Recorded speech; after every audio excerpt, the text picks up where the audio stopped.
Joining me right now is Trump's senior economic advisor and chairman, Steve Calk. Steve, good to see you. Thanks so much for joining us. Good to see you too, Maria. So what was your takeaway in terms of the two approaches to economic growth? Well, I think it's quite obvious. If you want slow growth, if you want to see more of the same thing, we're going to stick with the same policies that we've seen for the last 8 years. If you want to do, like my Cubbies did and fly the big W last night, which is for you, a special gift. A Cubs big W hat from Maria, W. all the way from Chicago. Cool. Then you're going to go with a higher growth plan. You're going to talk about growing GDP 4% or more. You're going to talk about economic offsets through deregulation of $2.3 trillion, and you're going to move this economy ahead. It's going to be better for the middle class. It's going to be better for young people that are going to be looking for jobs. We're going to talk about lower taxes. It's a winner. You know, it's hard to make the argument that what Steve is saying is not true, Jagan, because the truth is we've had this plan for the last 8 years, and where are we? 1.4% economic growth. Right. The national debt has doubled in size, nearly $20 trillion at this point. But Trump needed to hit this harder yesterday, last night. When she talks about fair share, the top 1% in this country, and this is going back even just a few years, they pay more in taxes than the bottom 90% in this country. Right. And then on top of that, you have half the American people, roughly, who pay no net federal income tax.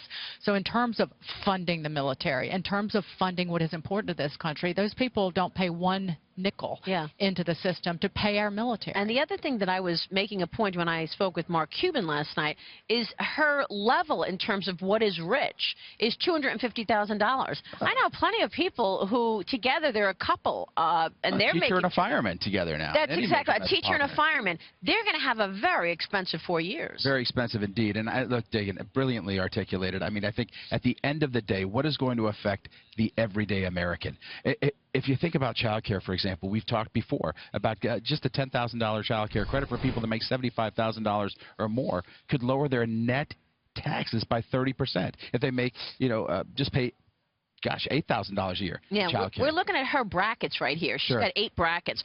So if you make between $91,150 to $190,000, your federal bracket is 28%.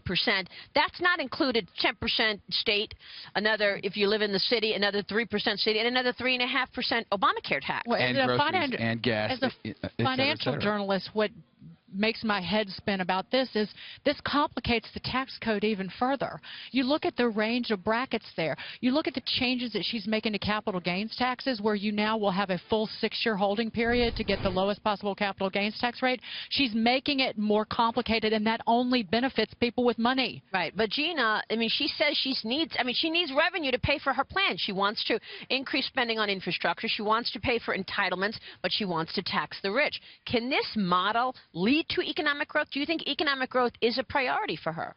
I really don't. I really don't. I think that it is all about patting the pockets of those who are the most supportive of her, not just through the Clinton Foundation, but through maybe her legislation that she wants to accomplish, the traditions of Obama, the bad economic traditions of Obama, if you will. I think it's fascinating that, two of the greatest proficiencies, if you were doing a job interview, my background's business psychology, if you were doing a job interview for the candidacy of president, you would want 2 things. You would want somebody that understood national security and things like classified information, which evidently she doesn't. But you would also want a really strong negotiator, because a lot of what the president does is negotiation. Hillary's a very proficient debater. She's not proficient in protecting our classified information. She demonstrated that by talking about the timing of the nuclear code, as you mentioned earlier in your show. And also, she demonstrated that by trying to get Mr. Trump to negotiate against himself.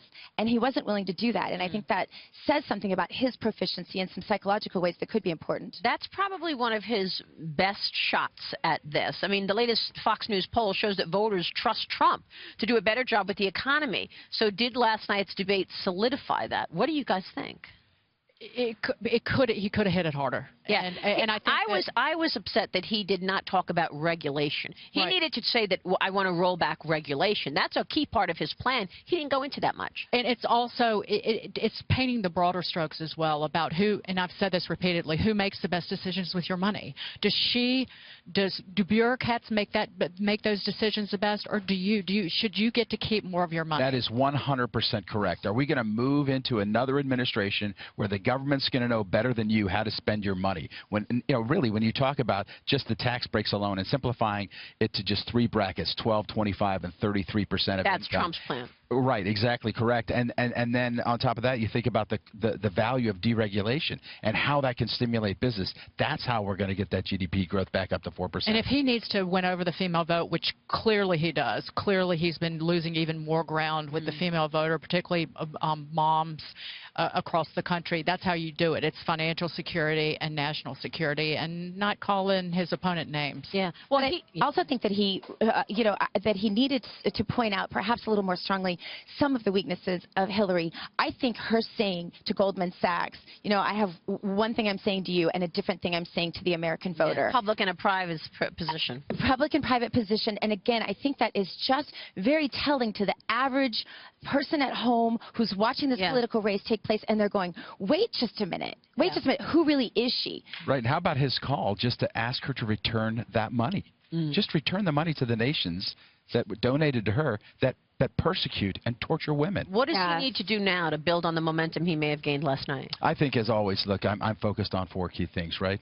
Reducing taxes, improving our trade negotiations, rolling back deregulation, and unleashing American energy. That is his plan. He's been instrumental in developing that plan. Let's communicate that from now through the end of the election, and let's see a victory. And he'll do that through campaigning. Right. No more face-offs. Steve, good to see you. Good to see you. Thank you so much. Steve Calk joining us there.